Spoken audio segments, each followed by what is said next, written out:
sintomas do teu paciente não querem revelar algum segredo que está escondido dentro dele, ou que ele não pôde revelar de alguma forma, quando vamos procurar, às vezes, os sintomas do nosso paciente, muitas vezes acabamos procurando por coisas que ele diz para nós. Quais são as frustrações que ele tem, quais são as situações que ele passa no dia a dia, quais são os incômodos dele durante a infância, adolescente. Mas a gente esquece que muitas vezes aqueles sintomas mais graves estão no não dito, o que eu não posso expressar para ninguém, ou que eu tenho medo que as pessoas descubram.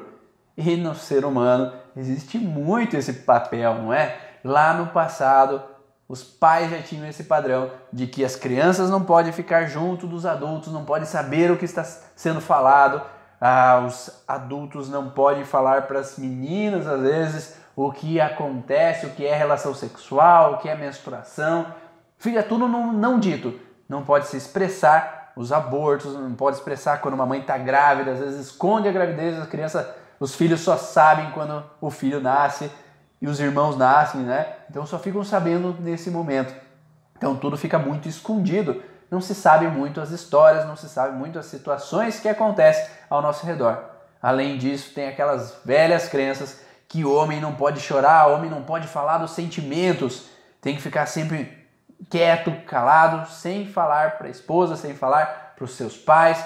Homem não chora, né? Fique quieto, piá, pare com isso, pare de chorar. Então engole o choro, aquela frase célebre. Então cria uma sensação que não se pode expressar o sentimento, não se pode expressar as frustrações. O que o meu pai vai pensar se eu falar isso para ele? O que a minha mãe vai pensar se eu contar aquilo que aconteceu, aquilo que eu vivi, que eu tive minha primeira relação sexual, que eu estou menstruado? Muitas mulheres ficavam menstruadas, às vezes não contavam para os pais por medo do que eles iam achar.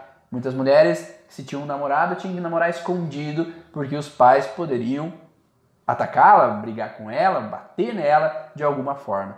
Então, nesse momento surgem aquelas situações de relacionamentos prejudicados, que é todo esse processo onde ficam sempre essas situações no não dito, tudo escondido, sem se entender direito o que passa pela cabeça do outro.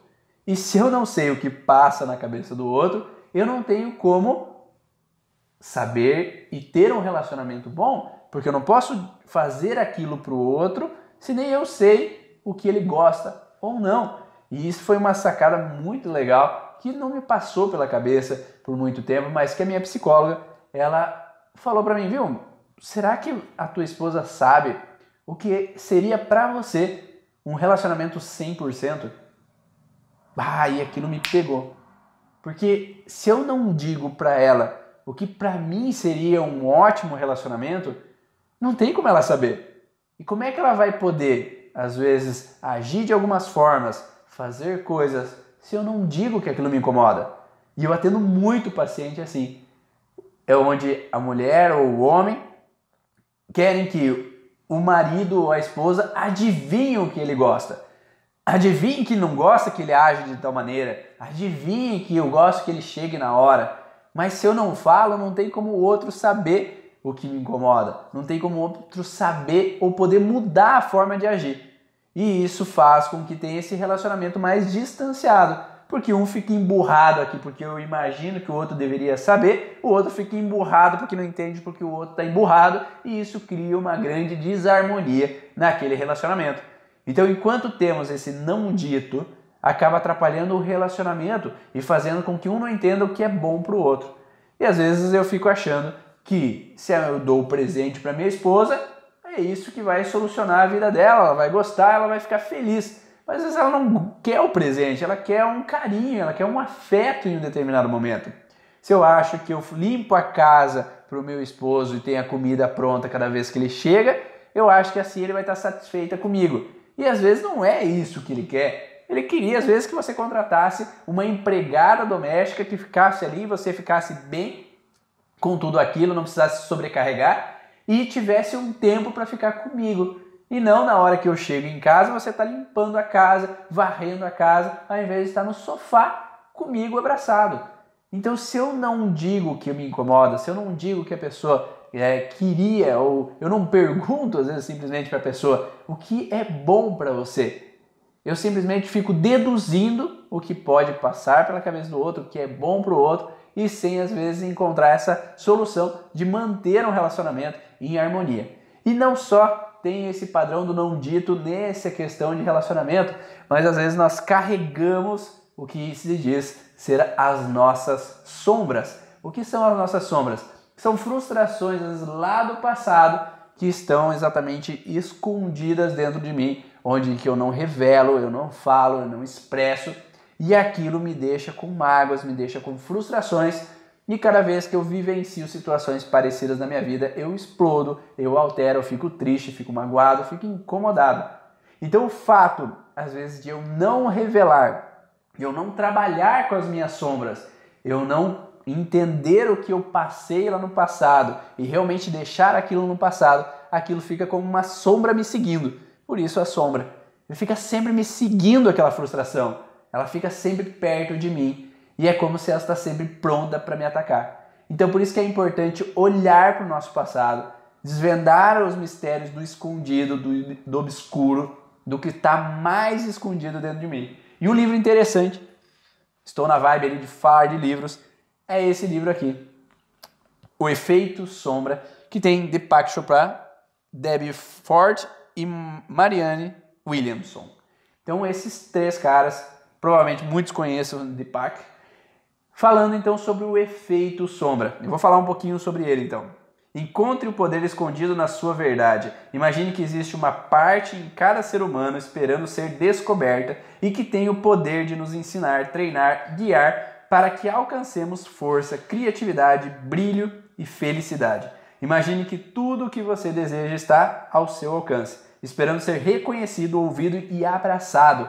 O que a gente faz? A gente coloca por debaixo do tapete todas aquelas frustrações, tudo aquilo que me incomodou na infância, meu pai me recriminando, as críticas, os ataques que eu sofri, a sensação de abuso, às vezes sexual, que uma mulher possa ter passado, os abortos que ela vivenciou, e eu deixo escondido embaixo do pano.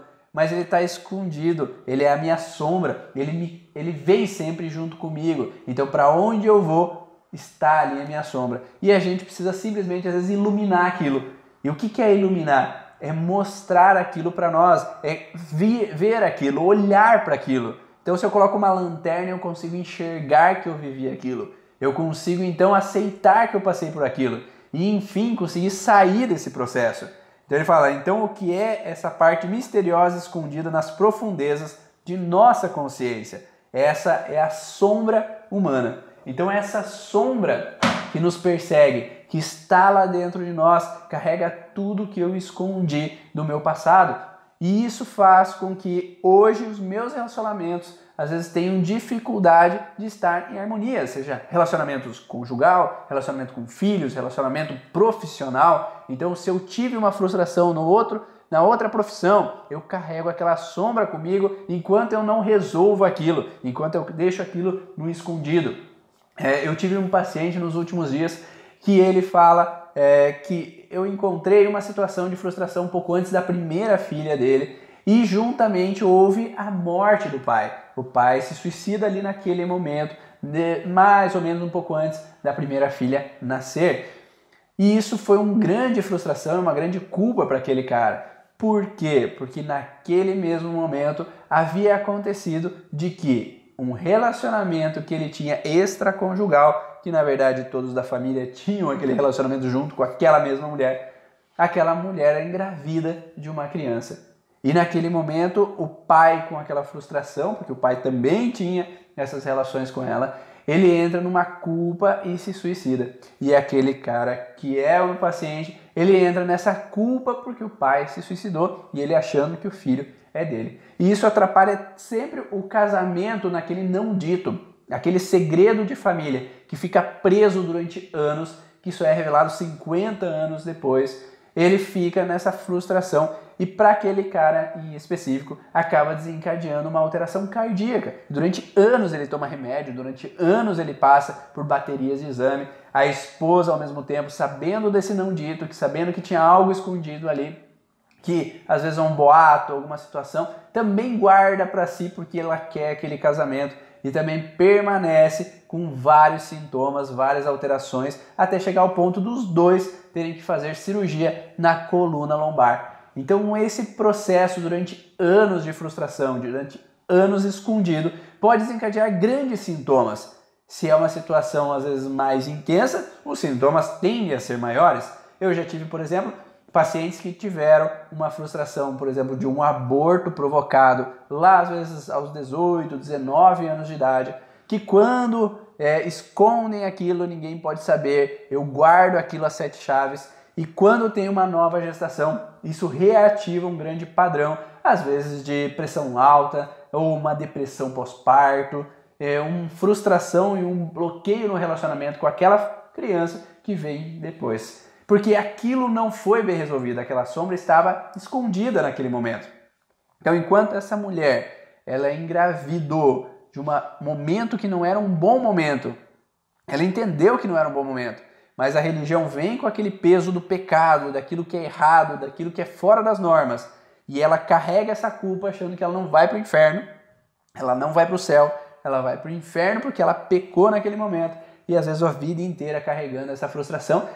Aquela próxima criança, ela vem com uma disfunção que eu vou explicar um pouco melhor posteriormente. Mas esse fato de gravidez como um incômodo, ele pode trazer outros bloqueios, não só esse contexto de um aborto, por exemplo. Vamos dizer que uma mulher teve uma gravidez e nesse parto desse filho, ela teve um perigo de vida. Ela teve desmaio, ela teve uma hemorragia, ela teve que fazer uma cirurgia para reconstituir, às vezes, a parte vaginal por causa desse processo, às vezes, de onde foi forçado aquela criança a nascer com fórceps e, às vezes, isso fez com que rasgasse essa parte vaginal daquela mulher. Então, isso foi um grande transtorno para ela naquele momento. Então isso pode criar uma frustração de que gravidez é um perigo para aquela mulher, mas talvez também para aquele homem que estava acompanhando, aquele parceiro que estava acompanhando, que via aquela mulher sofrer. E o fato de esse perigo com relação a esse parto faz com que aquela mulher e aquele homem vejam então que parto é perigo. Se parto é perigo, gestação por consequência é perigo. Mas o que eu preciso fazer para engravidar? Eu preciso ter a relação sexual. Então isso cria um bloqueio às vezes sexual daqueles dois parceiros que eles se distanciam.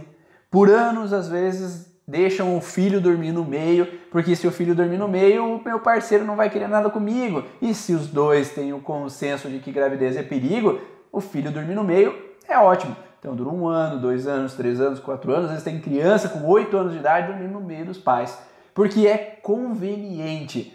O perigo não vai ser vivido. Então enquanto eu tenho a proteção no meio, uma divisão aqui na cama, ele não vai chegar perto de mim. Então o cérebro entende que a melhor forma de me defender ou me proteger do perigo é essa. Ou há então uma ruptura, uma sensação às vezes de rechaço ou repulsa ao parceiro ou à parceira, há uma fuga, onde que às vezes até a criança dorme no outro quarto, mas o homem ou a mulher vai lá dormir com a outra criança, vou fazer ela dormir, e daí já fica lá dormindo.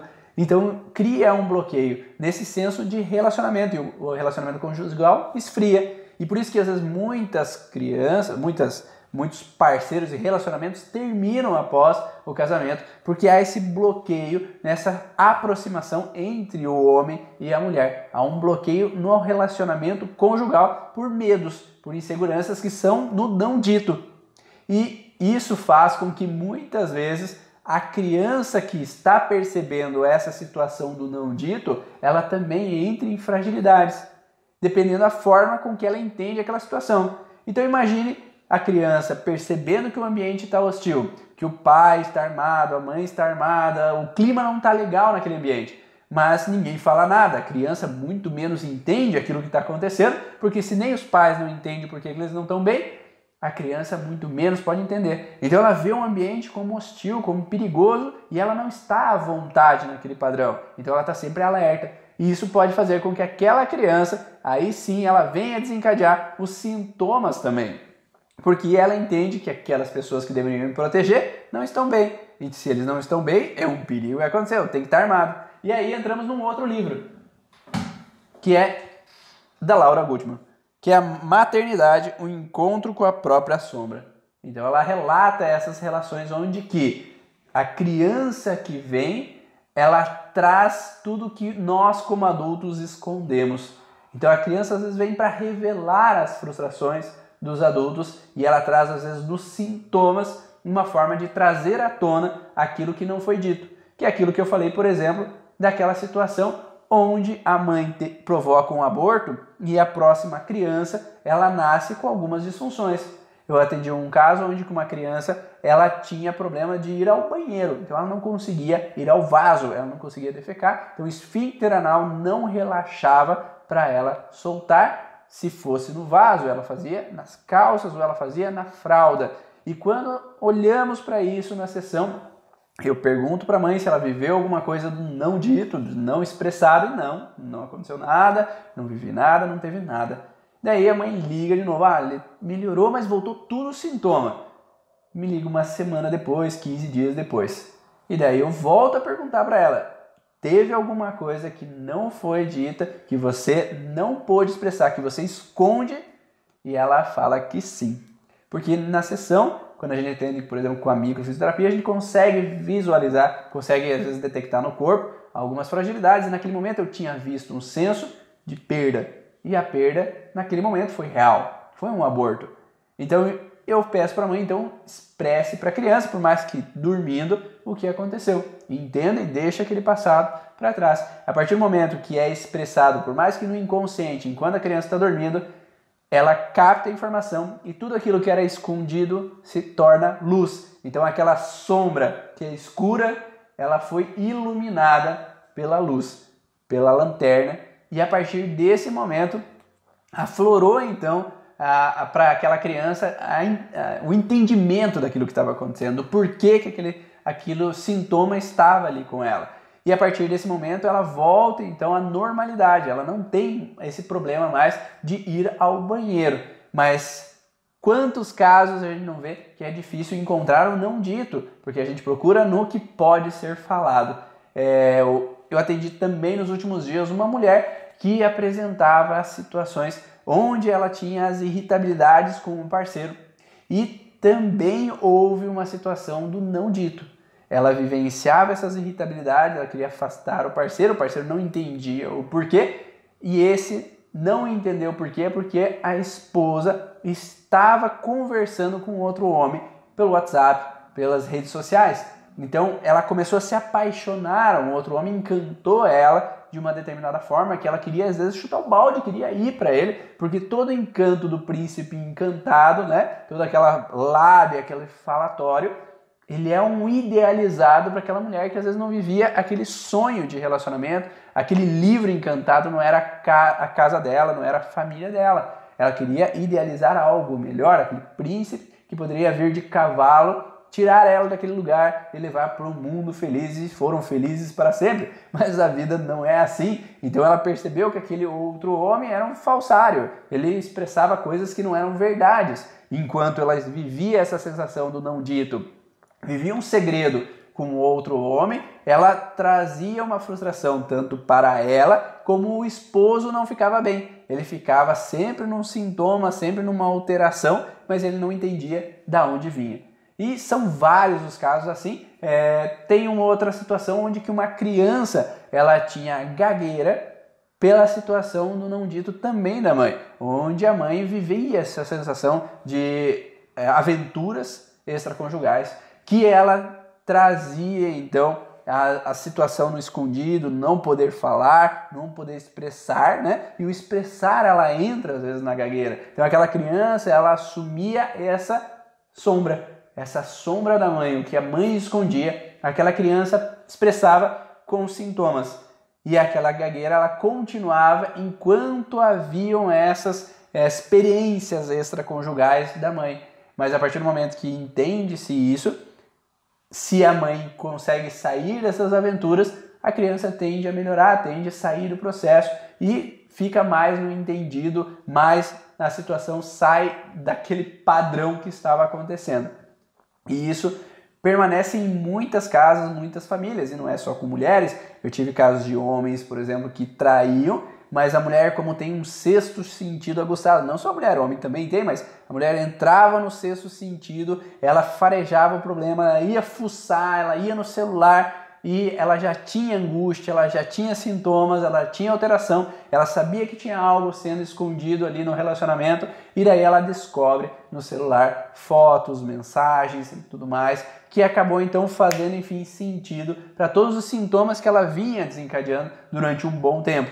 Então essa sensação que ela tem de pressentimento não era só dela, porque as filhas também percebiam que alguma coisa estava sendo escondida e nelas havia gripes recorrentes, havia tosses, havia irritabilidade da filha mais velha que fazia com que essa família não entrasse numa harmonia completa. Mas a partir do momento que se pode então entender isso e se for possível que os pais entrem na união, compartilhem e não haja mais esses segredos em voltas, facilita com que todos possam estar bem. Mas enquanto há segredos, ou, como eu falo, às vezes eu tenho medo de desagradar minha esposa, eu tenho medo de que falar alguma coisa vai fazer mal a ela, eu tenho medo de trazer problemas do trabalho para ela, para que ela não se incomode, eu quero às vezes fazer com que ela fique bem, sem estresse, sem problemas. Às vezes eu fico tenso com as coisas, mas quem está à minha volta sempre capta essas situações e percebe que algo não está em harmonia. E nesse não estar em harmonia, faz com que o clima da família realmente fique em desordem, porque ninguém gosta de que escondam coisas de mim, ninguém gosta que as outras pessoas apunhalem pelas costas, e isso vai ligando um alerta que vai somando, vai somando, vai somando, e vai fazendo com que o clima realmente não fique bom, até chegar às vezes até o momento de uma ruptura, uma separação, porque eu não posso mais confiar, porque eu tenho o faro de que algo ruim pode estar acontecendo.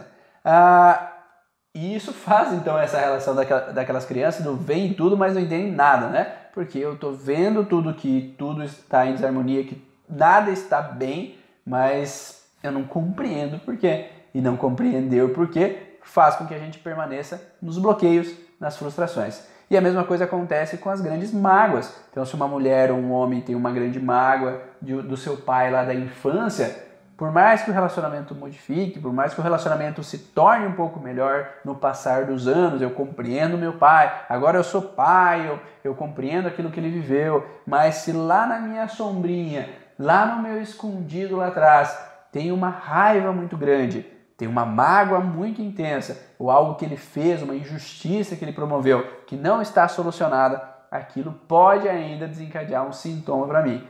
Então, a partir do momento que eu consigo compartilhar, faz com que aquela pessoa saia do processo. Por isso que eu falo para alguns pacientes de escreva uma carta, fale tudo o que você gostaria de ter falado e nunca pôde.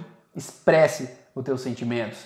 Para que daí, a partir daquele momento que você expressa, nem que seja numa carta, depois não precisa entregar para a pessoa, tu queima, joga fora, você consegue tirar de você aquela frustração, aquele incômodo. Muitas pessoas antigamente escreviam os diários para que eu pudesse então expressar esses incômodos e tirar essa mágoa ou aquela frustração de dentro de mim. Mas enquanto eu crio e carrego dentro de mim esse problema, o sintoma vai sempre permanecer.